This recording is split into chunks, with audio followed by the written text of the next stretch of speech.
보도록 하겠습니다. 오늘 말씀은 누가복음 23장 39절부터 43절까지 말씀입니다. 누가복음 23장 39절부터 43절까지 말씀 같이 보도록 하겠습니다.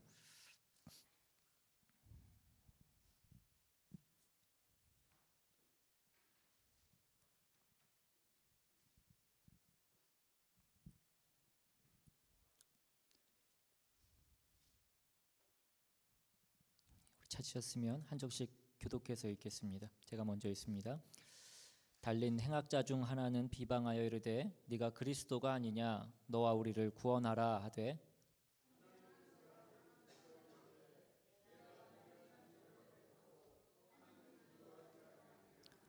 우리는 우리가 행한 일에 상당한 보응을 받는 것이니 이에 당연하거니와 이 사람이 행한 것은 옳지 않은 것이 없느니라 하고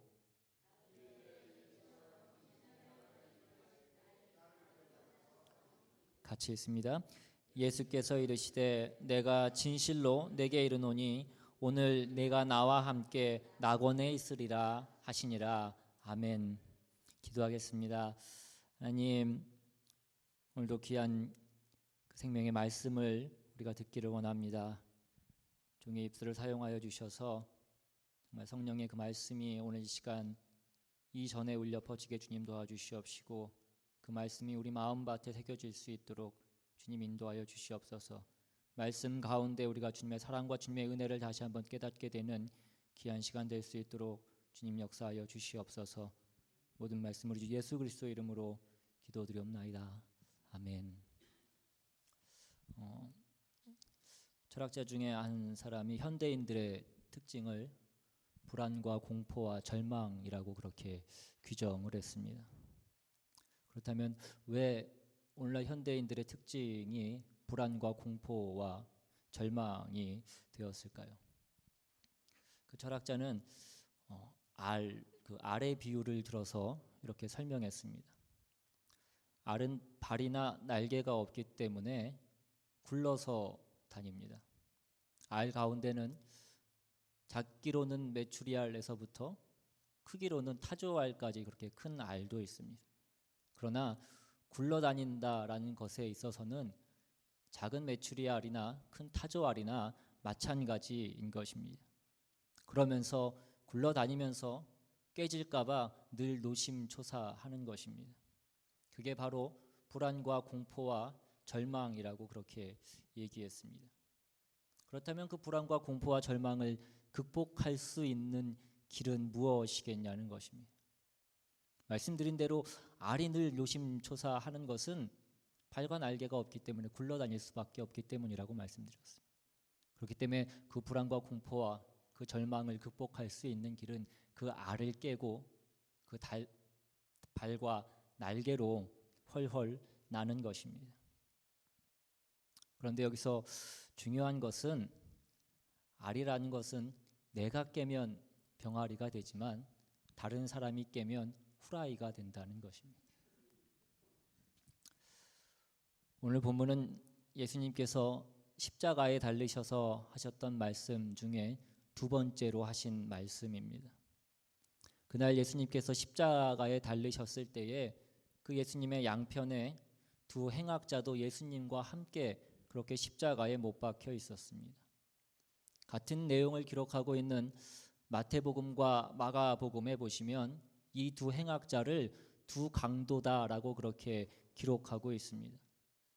그런데 놀라운 것은 오늘 이 사건 속에서 하나님의 놀라운 은혜가 나타나고 이 강도 가운데 한 사람은 하나님의 구원의 은혜를 받게 되었다는 것입니다. 두 사람이 똑같이 강도가 되어서 똑같이 예수님과 함께 십자가에 못 박혔습니다. 똑같은 장소, 똑같은 상황에서 예수님을 만났습니다. 그런데 한 강도는 다른 군중들과 같이 예수님을 비난하고 조롱했지만 다른 한 강도는 예수님을 믿고 구원을 받았다는 것입니다. 마치 예수님께서 전에 마지막 때에 대해서 말씀하신 그 내용과 비슷합니다. 예수님께서 마지막 때에 뭐라고 말씀하셨습니까? 두 사람이 함께 밭을 갈다가 한 사람은 들림을 받고 한 사람은 들림을 받지 못할 것이다 라고 말씀했습니다. 두 여인이 맷돌을 갈다가 한 사람은 들림 받고 한 사람은 들림 받지 못한다고 말씀하셨습니다. 똑같은 장소에 있다고 똑같은 은혜가 임하는 것이 아니고 그 중에 한 사람 구원받은 강도가 있었다는 것입니다. 그렇다면 오늘 우리의 질문은 무엇입니까? 왜 두 사람 중에 한 사람만 구원을 받았냐는 것입니다. 두 사람 다 지금까지 이제껏 강도짓 하다가 체포되어서 사형 선고를 받고 이제 십자가에 달린 것이기 때문에 그들은 아마 예수님에 대해서 잘 알아볼 여유도 없었을 것이고 아마 별 관심도 없었을 것입니다. 아마 어쩌면 군중들이 외치는, 예수님에 대해서 외치는 그 소리가 그들이 예수님에 대해서 들었던 소리의 전부였을지도 모릅니다. 그래서 오늘 한 강도는 먼저 예수님을 거침없이 비난하며 이렇게 얘기합니다. 39절에 달린 행악자 중 하나는 비방하여 이르되 내가 그리스도가 아니냐 너와 우리를 구원하라 하되, 그는 분노와 탄식에 가득 찬 목소리로 당신이 우리를 구원하러 온 그리스도라고 하지 않았느냐, 그러면 나를 좀 구원해봐라 라고 그렇게 얘기합니다. 나를 이 고통 가운데서 한번 구원해보라고 그렇게 얘기하는 것입니다. 아마 그 사람이 얼마나 끔찍한 범죄를 저질렀는지는 모르겠지만 아마 자신이 그렇게 죽어가는 것에 있어서 굉장히 억울하였을 것입니다. 그러나 이제는 이미 막다른 골목이었고 아무리 뉘우치고 회개하고 결단하려고 해도 이미 늦은 것처럼 그렇게 생각이 되었습니다. 완전히 그런 절망 가운데 자신의 처해 있는 그 상황을 볼 때에 아마 분노가 치밀어 올랐을 것입니다. 그리고 자신의 그러한 기구한 운명을 누군가의 탓으로 돌리고 싶었던 것 같습니다. 그래서 이제 그는 예수님께 당신이 바로 우리를 구원할 그리스도라고 하지 않았냐, 그러면 나를 이 고통의 십자가에서 좀 구원해보라 라고 그렇게 절규한 것입니다. 지금 이 강도에게 필요한 것은 자신이 처하고 있는 그 극심한 고통에서 그저 벗어나는 것이었습니다. 그런 그에게 있어서 무슨 천국 같은 것이 그의 관심의 대상이 되었겠습니까? 내일이 없는 그에게 무슨 천국이 있었겠습니까? 우선 당장 이 고통에서 벗어나고 그 목숨을 건지는 것 외에는 그는 다른 어떤 관심도 없었던 것입니다. 그에게 있어서 사망은 모든 것이 끝나는 것이었기 때문입니다. 그렇게 예수님을 조롱하듯 외친 그 한마디가 마침내 그의 마지막 유언이 되고 말았습니다. 여러분, 이것이 얼마나 비참하고 슬픈 인생이냐는 것입니다. 그런데 오늘 우리 주변에도 이처럼 미래에 대해서 아무런 소망 없이 고통 중에 분노하면서 죽어가는 사람들이 얼마나 많은지 모릅니다. 여러분, 돈이 없어서가 아닙니다. 무엇이 부족해서가 아니라는 것입니다. 마음속에 예수가 없기 때문에 저 천국에 대한 소망이 없는 것입니다. 그래서 죽음이 두렵기만 하고 불안하기만 한 것입니다. 그래서 고통 속에서 두려워 떨면서 그 마지막 순간을 맞이하게 되는 것입니다. 한 강도가 이렇게 고통 속에서 두려움 속에 죽어갈 때에 다른 한 강도의 모습은 어땠습니까? 오늘 본문 40절부터 42절 말씀해 보시면, 하나는 그 사람을 꾸짖어 이르되 내가 동일한 정죄를 받고서도 하나님을 두려워하지 아니하느냐, 우리는 우리가 행한 일에 상당한 보응을 받는 것이니 이에 당연하거니와 이 사람이 행한 것은 옳지 않은 것이 없느니라 하고 이르되 예수여 당신의 나라에 임하실 때에 나를 기억하소서 하니. 다른 한 강도는 그 예수님을 비방했던 그 한 강도를 꾸짖었습니다. 그리고 그는 자신의 죄를 인정했고 예수님의 선하심을 고백했고 또 예수님께 자신의 구원을 간구했습니다. 그는 자신이 죄인인 것을 알았고 예수님이 구원자이신 것을 알았습니다. 그는 육신의 죽음이 끝이 아니라는 것을 알았습니다. 그래서 그는 주님께 자신을 건져달라고 얘기한 것입니다. 예수여 당신의 나라에 임하실 때에 나를 기억하소서. 그의 말에 예수님 뭐라고 말씀하십니까? 43절에 예수님께서 즉각적으로 말씀하셨습니다. 내가 진실로 내게 이르노니 오늘 내가 나와 함께 낙원에 있으리라 하시니라. 예수님께서 오늘 내가 나와 함께 낙원에 있을 것이다 라고 그렇게 단언하셨습니다. 그는 구원을 받았다라는 것입니다. 여러분, 오늘 이 강도가 구원받기 위해서 한 일이 무엇이 있습니까?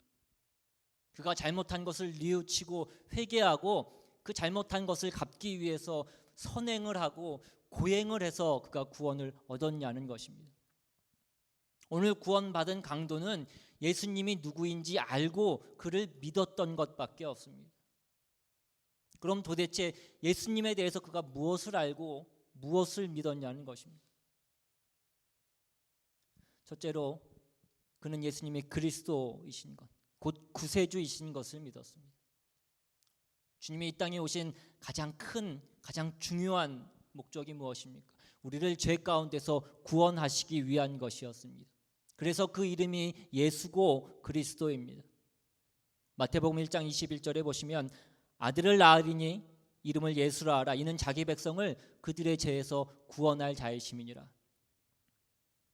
오늘 놀랍게도 이 구원받은 강도는 예수님을 향해서 그 이름을 부르며 예수여 당신의 나라에 임할 때에 나를 기억하소서라고 외쳤습니다. 사도 바울은 로마서에서 누구든지 주의 이름을 부르는 자는 구원을 받으리라 라고 말씀했는데, 바로 이 강도가 예수님을 알고 그 예수님의 이름을 부르면서 예수님이야말로 자신을 구원하실 그 구세주라는 것을 고백했다는 것입니다.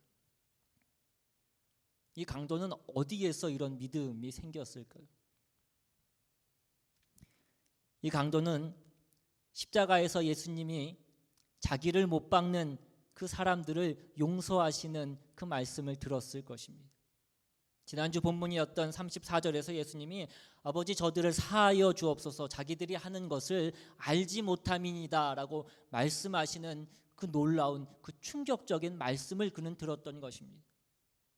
자기를 십자가에 못 박는, 그리고 자기를 비방하고 자기를 죽이는 그들의 죄도 용서하는 것을 보면서 그는 그분이 그리스도임을 믿었다는 것입니다. 그리고 이 강도에게도 이제 새로운 희망이 생긴 것입니다. 저 사람들도, 자신을 죽이는 저 사람들도 용서하시는 주님이라면 나도 용서하실 수 있겠구나, 나도 용서받을 수 있겠구나 라는 그 믿음이 생긴 것입니다. 또한 이 강도는 예수님을 믿었을 뿐만 아니라 예수님의 나라를 믿었습니다. 42절 다시 보시면 이르되 예수여 당신의 나라에 임하실 때에 나를 기억하소서 하니, 이 구원받은 강도가 놀라운 믿음을 가졌던 것은 뭐냐면 예수님은 예수님의 나라가 있다는 것을 그가 믿었다는 것입니다. 예수님의 나라, 그 하나님의 나라, 그 천국이 있다는 것을 그가 믿었던 것입니다. 이 세상이 끝이 아니라 이 세상 저 너머에, 이 세상 마지막에 될 때에 또 다른 하나의 왕국이 있다는 것을 그가 믿었다는 것입니다. 그 왕국의 왕이 그분이 예수님인 것을 믿었고, 그 왕이 한마디만 하면 자신의 모든 죄가 사함을 받을 뿐만 아니라 그 나라에 들어갈 수 있게 될 것이라는 것을 그가 믿었다는 것입니다. 그래서 그는 예수여 당신의 나라에 임할 때에 나를 기억하소서라고 간구한 것입니다. 여러분, 오늘 이 강도는 믿음으로 죽기 직전에 구원을 선물로 받았습니다. 이것이 얼마나 놀라운 축복이냐는 것입니다. 우리가 예수님을 만나면, 그리고 그 예수님을 우리의 구세주로 믿으면 구원받지 못할 사람이 없다는 것을 오늘 성경은 우리에게 말씀해 주고 있습니다. 그런데 어떤 사람들은 이 말씀을 보고 이것 봐라, 평생 동안 자기 마음대로 살다가 나쁜 짓 다 하고 강도짓 하고 살다가 마지막 때에 예수님 믿고 고백함으로 인해서 그 마지막 그 구원된 마지막 그 티켓을 얻었다라는 것입니다.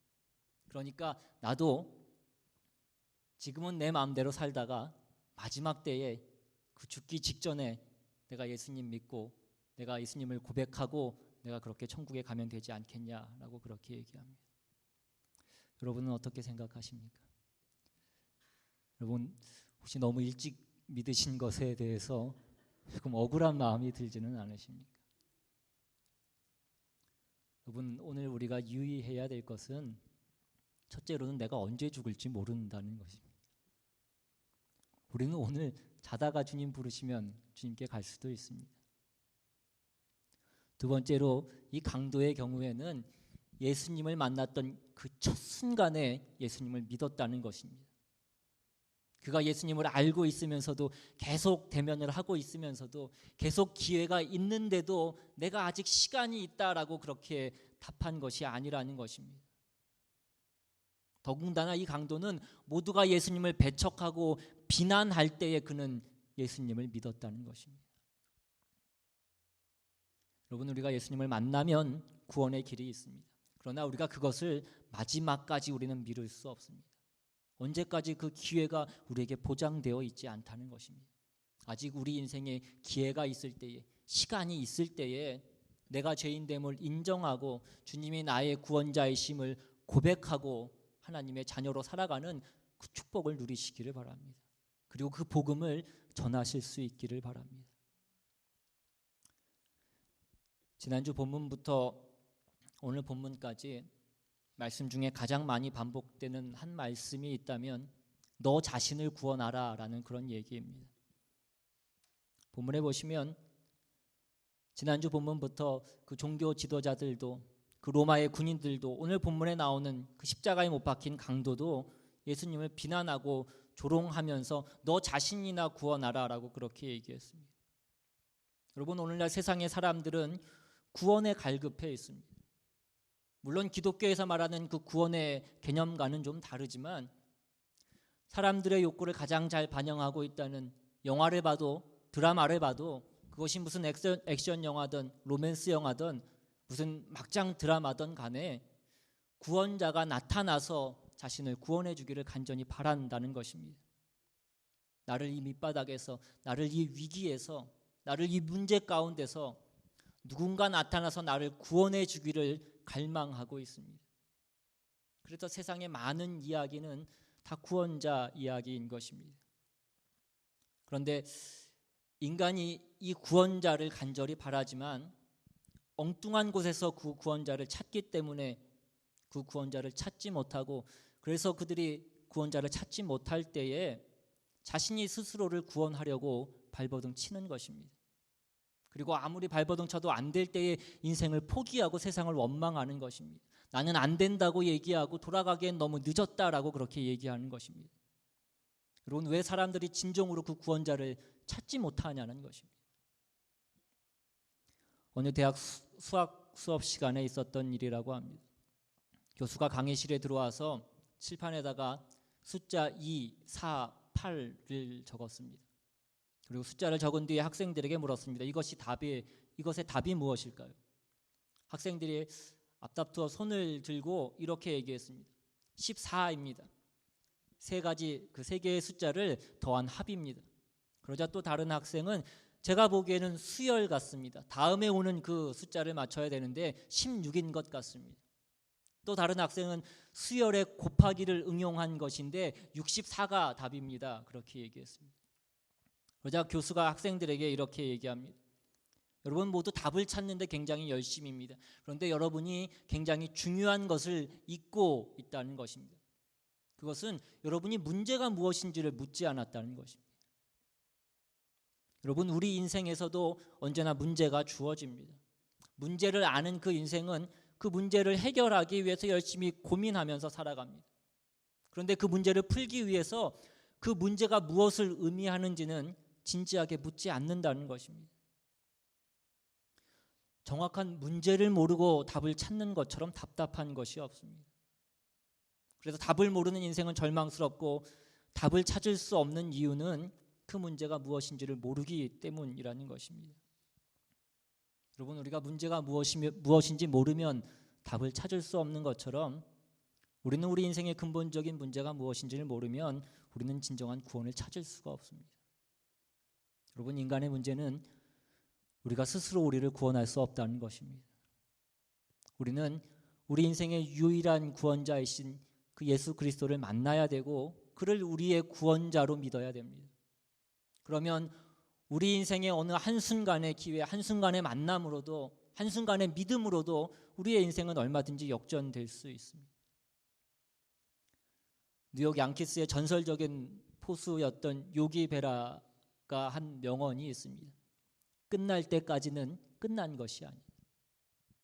최후의 웃는 자가 최후의 승리자라는 것입니다. 예수님도 이렇게 말씀하셨습니다. 누가복음 13장 30절에 보라, 나중된 자로서 먼저 될 자도 있고 먼저 된 자로서 나중될 자도 있느니라. 오늘 이 구원받은 강도는 나중되었지만 먼저 된 자였습니다. 당시의 서기관 제사장들, 그들은 자신들이 종교인이라고 말했지만, 그들이 대단하게 하나님을 믿는 것처럼 그렇게 외식했지만 그들은 천국에 들어가지 못하는 자들이었습니다. 그러나 오늘 강도처럼 살았고 또 강도가 되어서 십자가에 못 박힌 이 사람은 믿음의 눈을 뜬 것입니다. 그리고 그 믿음으로 예수님을 보았고 예수님을 의지했고 그는 구원을 얻었던 것입니다. 여러분, 우리가 믿는 순간, 우리가 믿음으로 우리의 발걸음을 한 걸음 내딛는 순간 새로운 세계가, 새로운 미래가, 새로운 만남이 열리는 것입니다. 고린도후서 5장 17절은 그런즉 누구든지 그리스도 안에 있으면 새로운 피조물이라, 이전 것은 지났으니 보라 새 것이 되었도다. 하나님은 늘 새롭게 하시는 분이십니다. 하나님은 정말 뜻밖의 장소에서 일하시는 분이라는 것입니다. 하나님은 정말 그 험한 십자가와 같은 곳에서도 은혜를 베푸시는 하나님이시라는 것입니다. 오늘 저와 여러분은 기억할 수 있기를 바랍니다. 우리가 지금 머물고 있는 그 자리가 고통스러운 자리라고 할지라도 그 자리가 하나님의 은혜가 임하는 자리일 수 있다는 것입니다. 여러분, 다윗을 보십시오. 그가 광야에서 빈들에서 머물렀지만 우리의 눈으로 보기에는 그것이 절망의 자리였고 고통의 자리였지만 그것이 하나님의 은혜가 임하는 장소였다는 것입니다. 불뭇불에 들어가고 사자굴에 들어갔던 다니엘과 세 친구를 보십시오. 그곳에서 그들은 하나님의 은혜를 경험하게 되는 것입니다. 여러분, 지금 세상에서 누가 좀 잘 되는 것을 보고 너무 부러워하지 마시라는 것입니다. 우리의 인생은 마지막까지 봐야 되는 것입니다. 창세기 50장 19절 20절에 보시면 요셉이 그들에게 이르되 두려워하지 마소서, 내가 하나님을 대신하리이까? 당신들은 나를 해하려 하였으나 하나님은 그것을 선으로 바꾸사 오늘과 같이 많은 백성의 생명을 구원하게 하시려 하셨나니. 이것이 요셉의 생애의 결론이었으며 또한 저와 여러분의 생애의 결론이 될 줄로 믿습니다. 여러분, 요셉의 생애가 복된 것은 자기가 의도하지도 원하지도 않은 그 생애의 자리로 내몰린 그 이유를 그가 살아 생전에 확인하고 그가 죽었다는 것입니다. 그것이 요셉이 누렸던 복 중에 아마 가장 큰 복 중에 하나일 것이라고 생각이 됩니다. 여러분, 그것을 알지 못하고 내 생이 왜 이런 고난 가운데 있는지, 내 삶이 왜 이런 자리로 가게 되었는지 그 이유를 알지 못하고 죽는 사람들이 얼마나 많은지 모릅니다.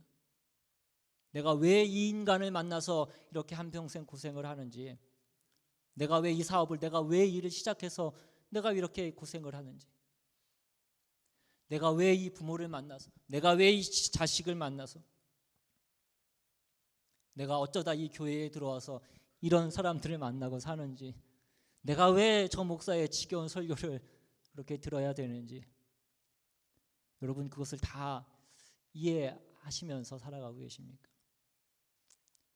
그 중에는 저도 이해가 안 되는 것들이 몇 가지 있습니다.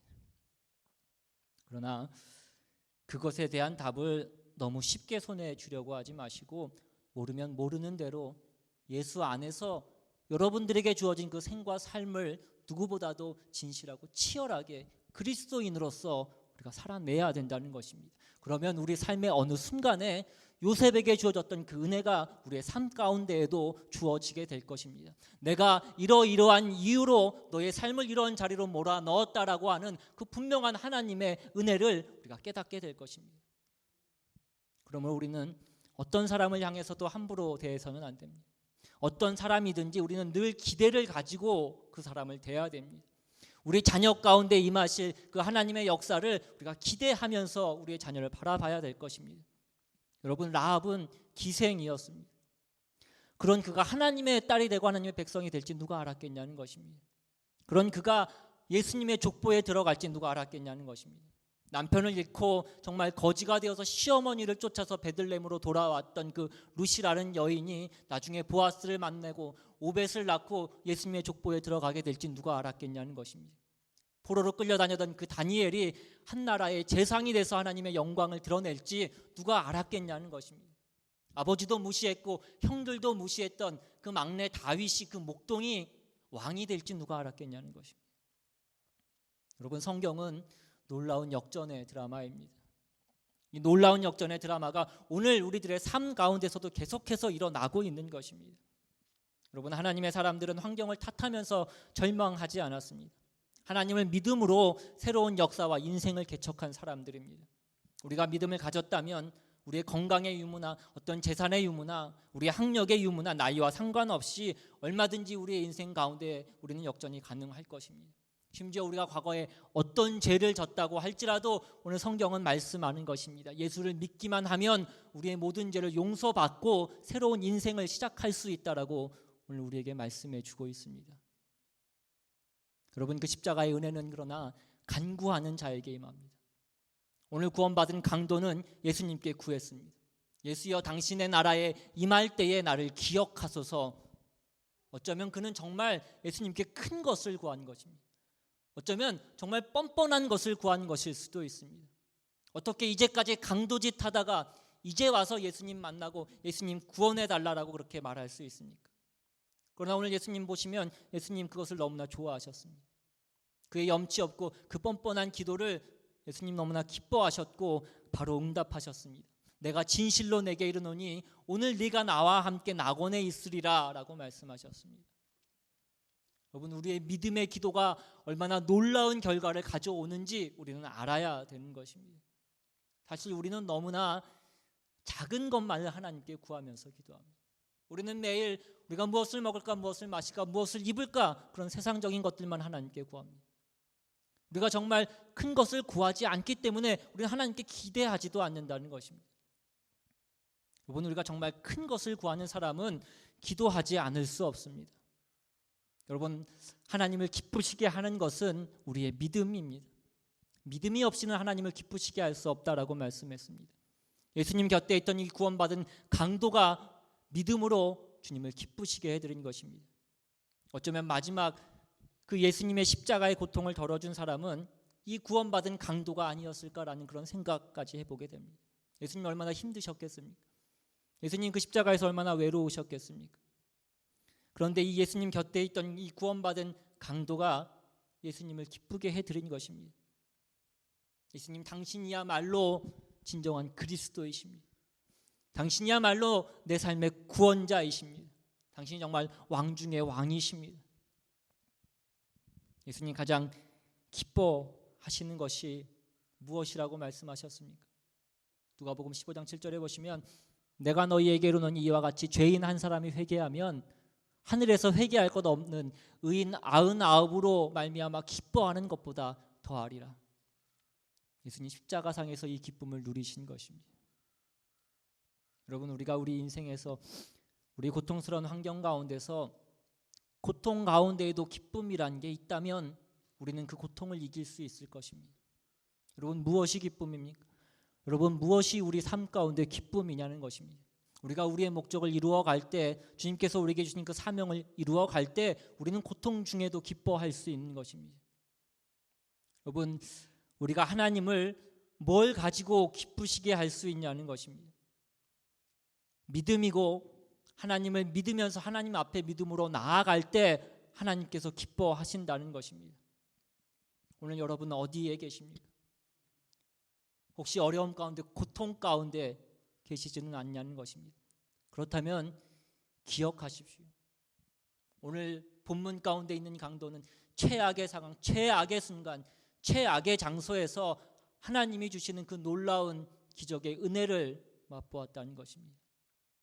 어떤 사람에게 예수를 그리스도라고 믿는 사람에게, 그분이 우리의 구원자이심을 믿는 사람에게, 어떤 상황 가운데 있더라도 우리의 인생을 역전시켜 주실 수 있는 분이라는 것을 믿는 사람에게, 그런 사람들에게 하나님은 오늘도 놀라운 역사를 일으키시는 것입니다.